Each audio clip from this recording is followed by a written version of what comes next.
Hey, everyone. Welcome to this week's episode of DEI After 5. We are continuing the conversation around inclusive leadership, and we're going to be very specific this week and talk to Diane Flynn and Alex White about exploring what inclusive leadership looks like, what we need from our leaders, how we can support each other in this space. And again, this is something that we've been talking about the last couple of weeks if you've been listening and tuning in. And so I hope you're able to walk away with a few new nuggets from this episode. So tune in and enjoy. Hey, everyone, and welcome to this week's episode of DEI After 5. So if you have followed me for the last few months, you know that I have been doing more in the space of inclusive leadership. I've always talked about leadership. I've always talked about inclusion, but I've been very intentional about what does inclusive leadership look like, particularly in this post-pandemic workplace. Right. And so today's topic is really going to continue that conversation. And I have two amazing guests that have written the book on this literally. And so today I want you all to welcome Diane Flynn and Dr. Alexandria White. So Dr. Alex. So both of you come on in. Extremely excited to have you all here and have this conversation because, like I said, this is something I've been talking about so much lately. So just to do a brief introduction of yourselves, Diane, can you start off by just telling us a little bit about yourself and how you got into this work? Sure. I'll make it very brief, but about 10 years ago, I returned to the workplace after taking a decade plus pause to raise my 3 children. And when I did so, I realized there's a lot of women who wanted to get back in. I started a company called Reboot XL to help reboot women. And then over the last 10 years, it's taken some twists and turns. And now the work we do is not only making sure that women have successful work experiences and that companies benefit from what they bring, but that we are mindful of all underrepresented groups, often people who lack mentorship, opportunities, sponsorship, apprenticeship, all those things that provide support and help people thrive. So Alex and I do work in that whole spectrum of space of creating inclusive cultures. Wonderful. I love it.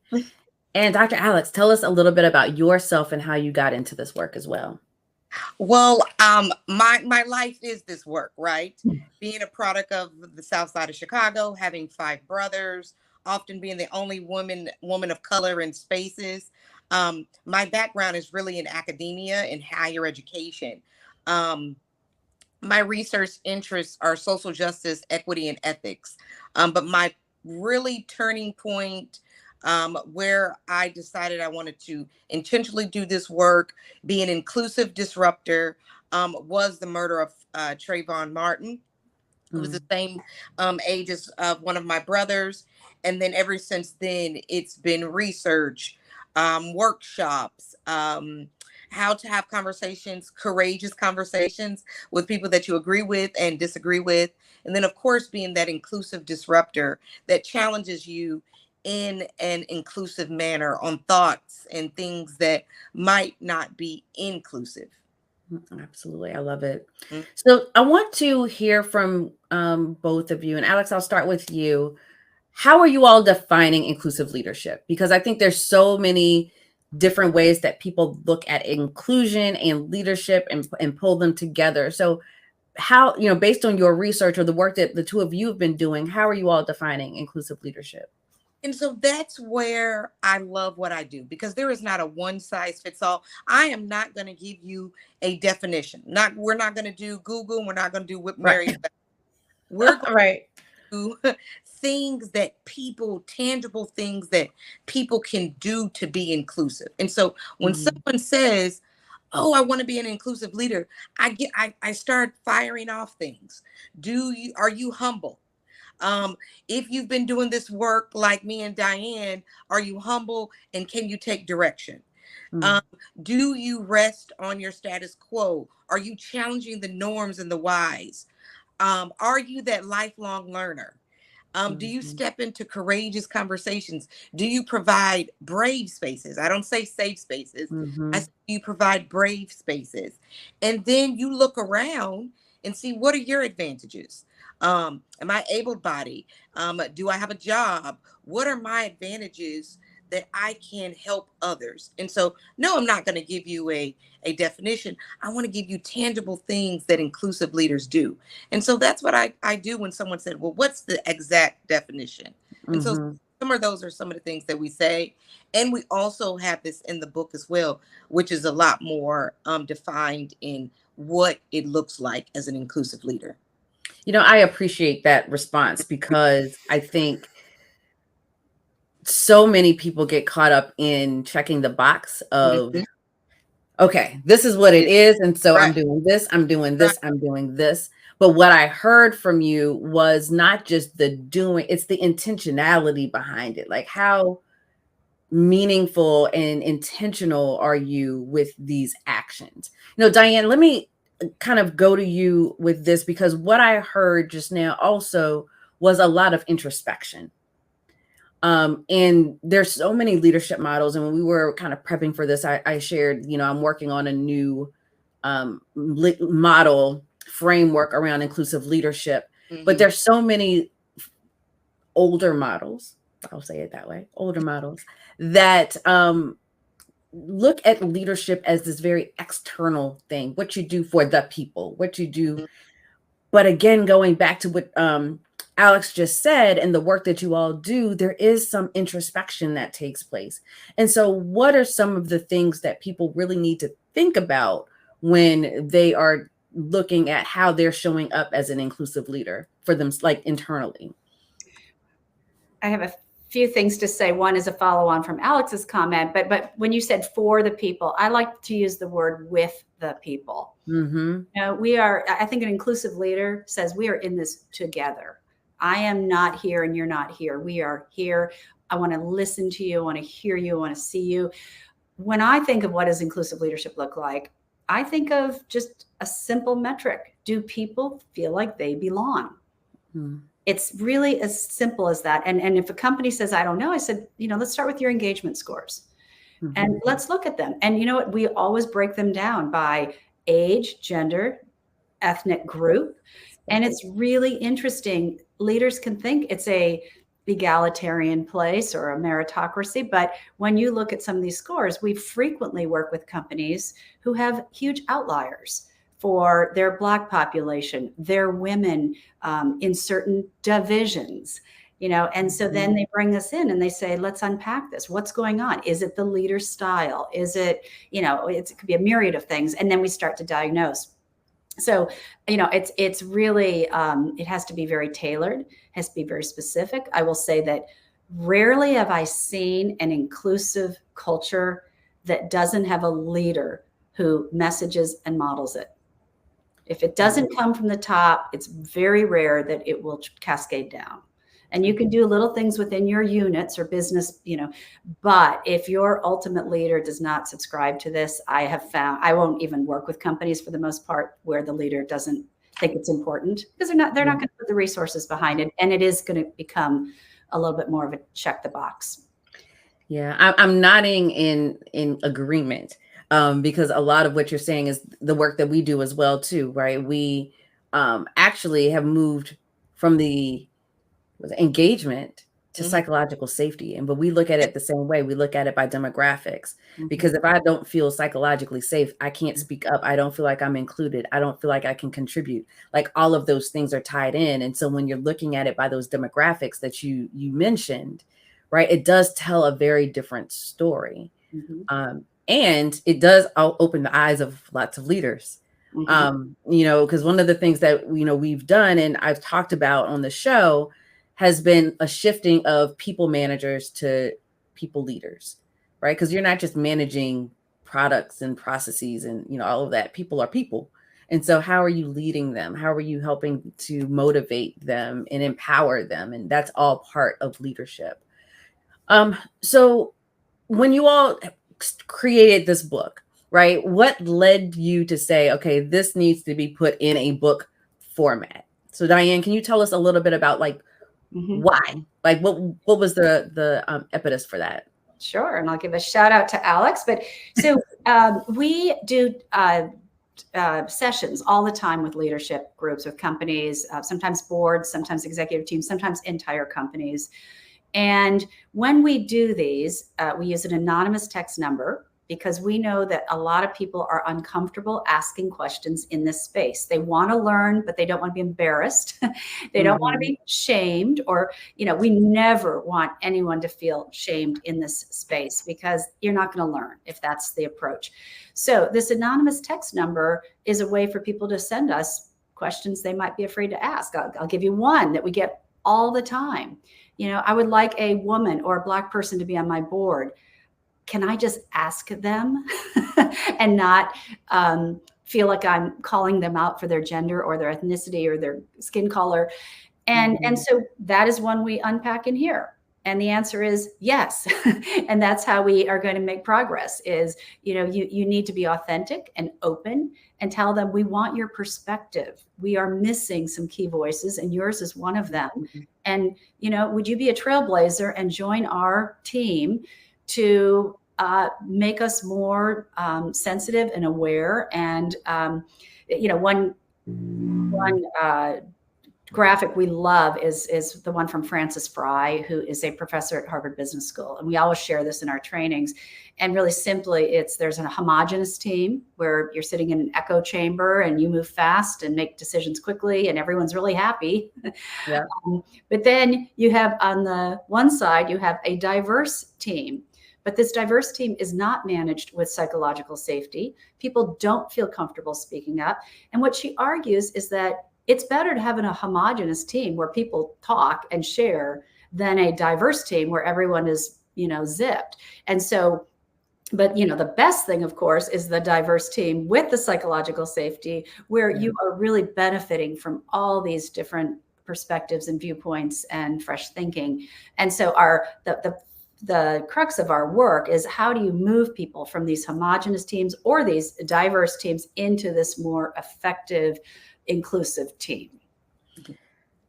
As for me, because my network knows that I do this work, and I'm very open. I give my phone number out to workshops, and here, just text me, call me if you don't want to talk about this. So I have a plethora of questions in my phone. One of my white friends called me. This is when Black Panther, the movie, was at its peak, and her son wanted to be Black Panther. And so she calls me and she says, Alex, he wants to be Black Panther. And I said, sure, he can be Black Panther. I said, just don't do blackface, right? Right. And people want to feel comfortable. And I'm not saying that I'm the go-to person, or that you need to be the go-to person for your white, your Indian, your Asian friends, but people know that I do this work and I'm approachable and I will answer their questions. But when we thought of the book, I said, we get so many controversial questions that no one wants to ask in public. Let's just put them all together and see. So it's from, personal things that people have asked me, to workshops, to things that we've had on our anonymous texting line.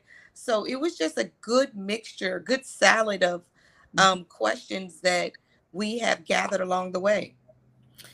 So as you all are both talking, one of the things that comes to mind for me, and I was actually looking at a Bloomberg article report today that kind of jarred me a bit, in that I think that there's a lot of people out there that want to be inclusive leaders, that have good intentions, that want to do the right things. They just don't know how, right? How do we get them to know how? Right? Because again, there's so much hand-holding that can happen in that process. But there has to be a point where you take the training wheels off, right? And you have to kind of learn by making mistakes, and learn by getting scraped up, and but there's such a fear, and we've created this environment that does not allow for that, right? You can't make a mistake, or you get canceled, or whatever it is.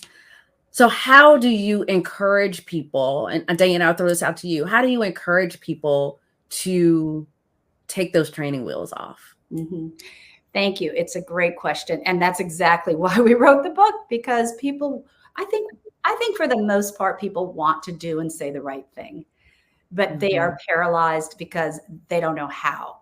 And so we have a 4-step process we always use in our workshops. We say it starts with your mind, and you have to want to be be an inclusive leader. It has to be intentional. That means you have to do your homework. You have to read books like this, which take an hour. We purposely made it a very simple read so that you could get terminology and just, have a baseline framework for this. But starting with your mindset and educating yourself, that's number one. Number two is to listen. And I think so much of this work, what I have learned over and over, and I'm learning every day. I feel like I put my humility hat on every single morning, because there's no finish line, and there's just always something new that I'm not aware of. So I listen a lot. I ask a lot of questions that are hopefully thoughtful and respectful after I've done my homework and education. But I learn, because my lived experience is not like Alex's or yours. Everyone's is different. And so listening skills are really huge. And then the third one is your words. And we talk about, what do microaggressions look like? And I have committed many inadvertently. We all have. And so what do we do when we mess up? How do we acknowledge it, and how do we own it, and how do we apologize and move forward and be better? And by the way, how do we minimize? We have a question about how do you avoid being canceled? We have some thoughts on that, because, obviously the more public you are with your words, the more exposed you are to being canceled. So we say, have some one-on-one conversations, have small group. Don't get out there on Twitter or X and, blast your thoughts. It's not as safe. The fourth thing is action.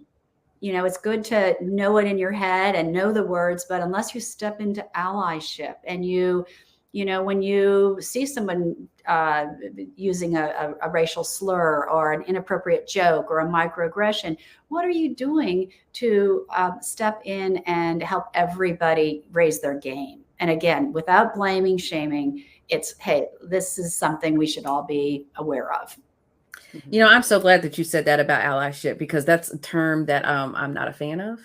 And because I think, a lot of people use it as a badge of honor.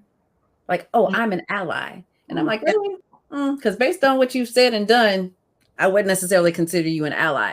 And so I appreciate that you've added like that action. Like, what are you actioning to prove and show that you are connected and committed in that way? Because there's that risk that comes involved, right? And so that's the question I always ask people: what are you willing to risk for me? I think it's a verb, not a noun. It absolutely is a verb. It absolutely is a verb. Yeah.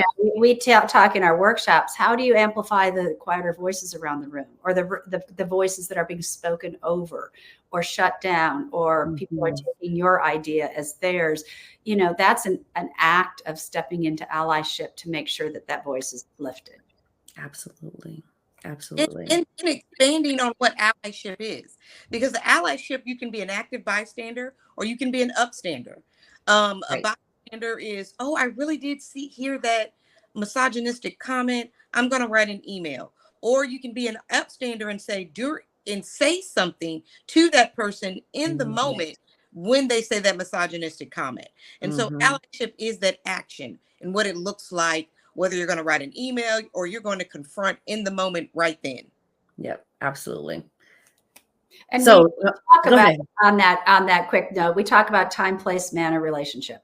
It's not always the right time or place to do it in public, and we say, look, think about your goal. Again, if you're not trying to shame someone, if you feel like they did it and didn't know what they were doing, take them aside in private. And so anyway, we have a lot of frameworks that we talk about to know when and how it's the most effective way to step into that space. Yeah.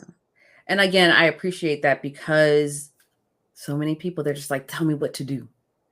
Right. And so when you give them those kind of frameworks and guardrails and questions to ask themselves in the moment, I think that kind of helps. And it's the practice of doing that and not just saying, okay, yep, went to that class, know what to do. And then you totally forget it 2 days later, Mhm. right? So it's how do you continuously hold yourself accountable in those moments?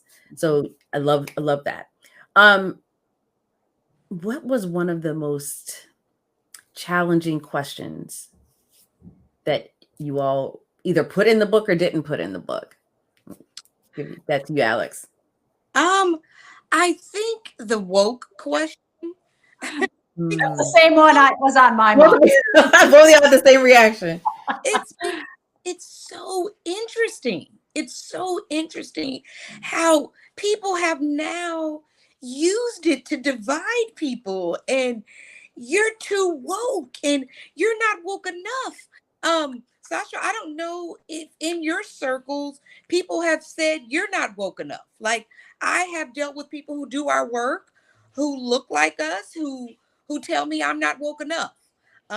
Because my business partner is a cisgendered white woman, or that I'm not intentional, and I don't use white privilege, and I am too soft on not canceling people.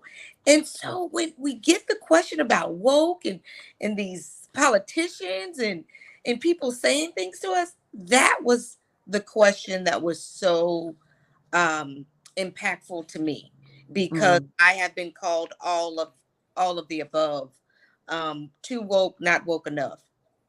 And so what does it mean? And we know the history of it. We talk about it in the book, that it's a part of African American vernacular English, and that it was a phrase to be aware what's going on. Right. That started what, in the 1940s or 50s? Like, right. Decades ago. Yeah, like Marvin Gaye, what's going on, right?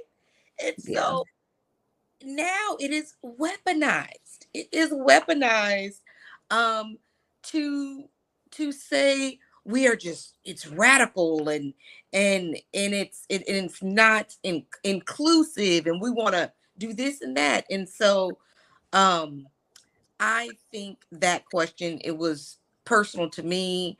And it's the one that's continuous, right? Politicians are using it, groups are using it.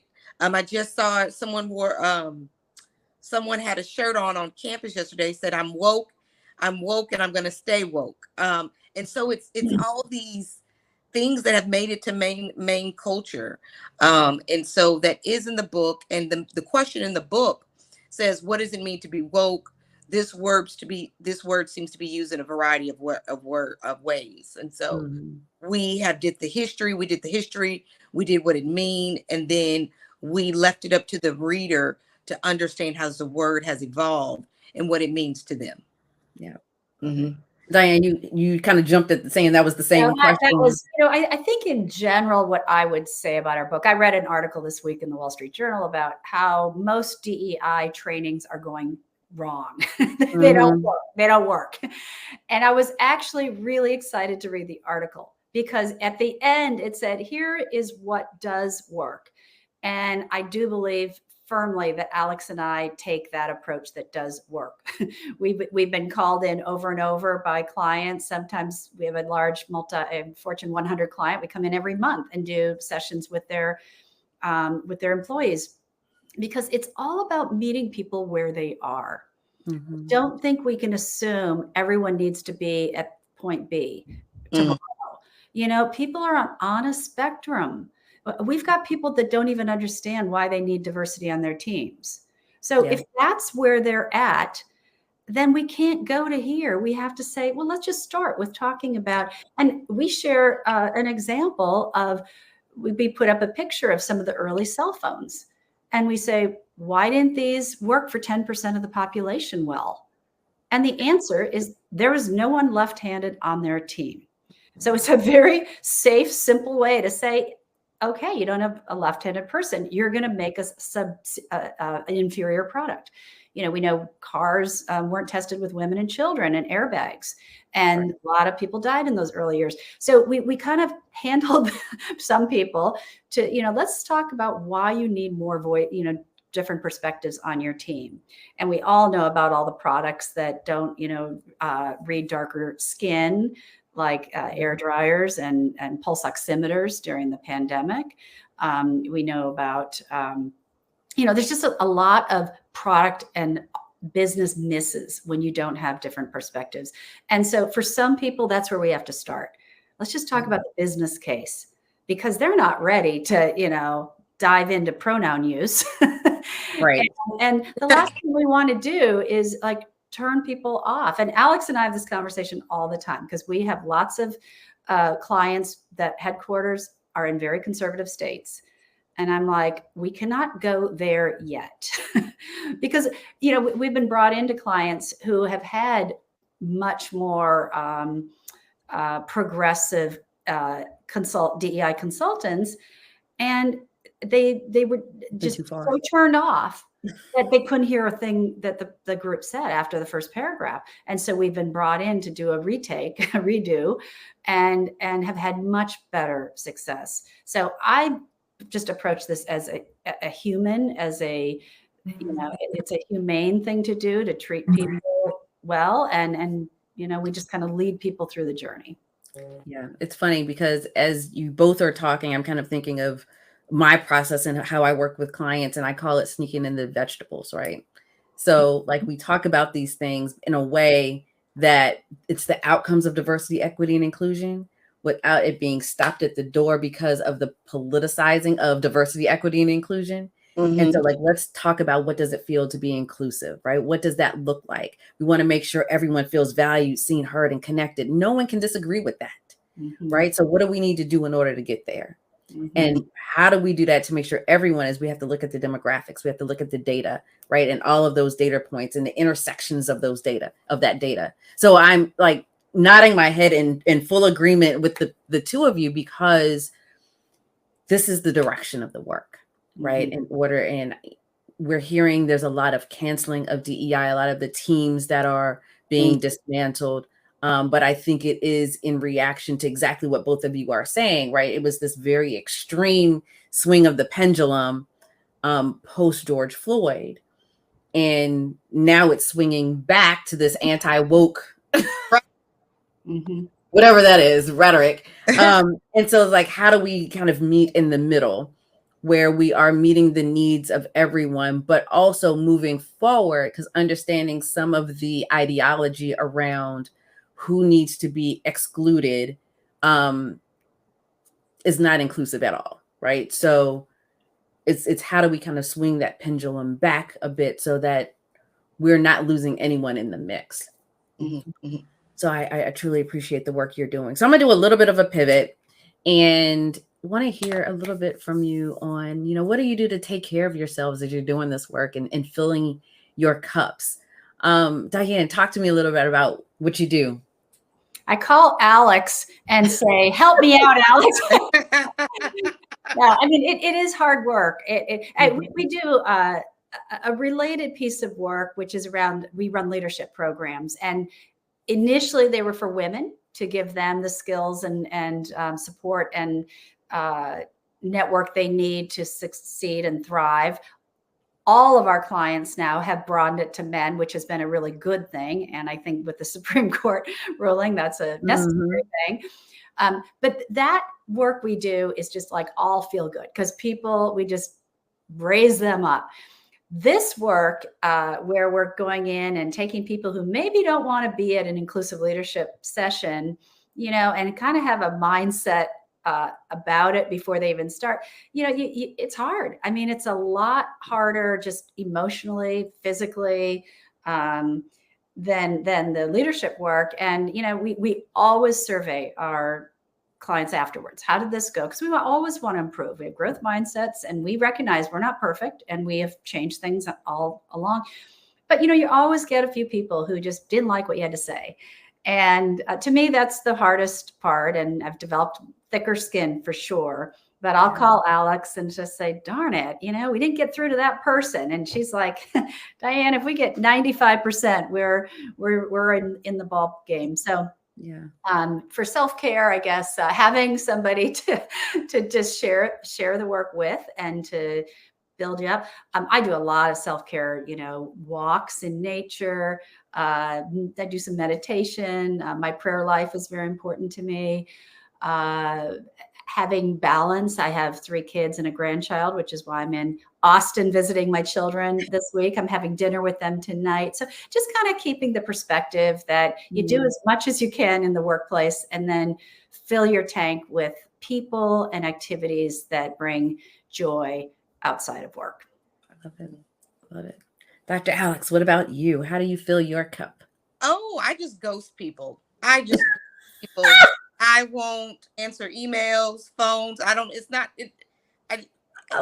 It's so available all the time. I just won't pick up the phone. I won't check email. I won't answer phone calls.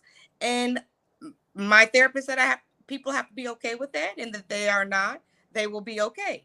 And so because I'm an empath, because I'm an extrovert and I'm a giver, and then I have to learn how to pull back, because this work is my identity. And so when something happens in the news, people want to call me. They want to help me unpack this. They tag me in things on social media. And so when I get sick of it, I just go ghost. And people, some people have a problem with it, but that's my self-care. That's my self-wellness. It's not about care. It's about wellness for me. Yeah. Because we know high blood pressure, heart disease impact women of color at a higher rate. And so I have learned to dismiss people and go ghost. Another thing that I love to do, I love to travel. I love to learn about other cultures. I feel that traveling is the cure of ignorance. And if I can write books on inclusion, and we have a chapter on global awareness, so that's also my self-wellness. And then I love walks and being in nature and things like that. But I am known to go ghost and just tell people, I will peace out for a couple of days. So I can add, I'm a boomer. She's a millennial. I have a better solution than ghosting people. I don't do social media. I use an occasional LinkedIn, but the rest I just avoid. I've just decided that doesn't add any value to my life. I would rather go for a walk in nature than spend time on that. So that is an alternative solution. I love it. I love it. So if people wanted to follow up with you all, find you all, what is the best way for them to do that? We rebootxl.com. You can email us there. We can put our direct emails into your show notes. I don't know the best way to get that to Owen, but yes, you can definitely get to us through our website. All right. And then definitely LinkedIn. LinkedIn is our go-to. We have conversations there. LinkedIn is where I learn, I teach, I build community. So definitely find us on LinkedIn, Alexandria White. Wonderful. And then the book, how could they get the book? Amazon.com. It's just $9.99 for the paperback. We really priced it. We want to get the word out there. This is a passion project for us. We are in a few weeks, I don't know when this is airing, but we're going to do a free Kindle version, again, just to get out spread the word and help people feel more comfortable and confident stepping into some of these courageous conversations. That is our mission. And as we finish out this year and the holiday season is coming, Sacha, a lot of our book is how to be inclusive outside of work. Thanksgiving. We just had Yom Kippur. We have a whole chapter on that because we know that the holidays can be sticky. It was just an article. I don't know if it was Wall Street Journal. What do you do when your boss invites you to Bible study? And so these last October, November, and December, it's a lot of moving parts with people being inclusive at work, making sure that every holiday is observed. And so get it. Go ahead and read it because we know this could be a really impactful time for people, leaders. So Alex, I think that is wonderful, right? Because people need to know that this work isn't just about work, right? It is our personal, our professional lives. It's all blended in. So I love that you've added that that caveat in there. So I want to thank you both for being a part of this. Like I said, this is a topic that I have been talking about quite a bit because inclusive leadership is the next frontier. Like that is what organizations really need to be focused on, and leaders need to feel empowered in these spaces. So thank you both for joining us today, and thank you all for being a part of this episode of DEI After 5. I hope that you walked away with a few nuggets. You will now have some more resources available to you. And you can find us here every Tuesday at 5:15 p.m. Eastern on YouTube or where you find your favorite podcast. So until next time, have a good one.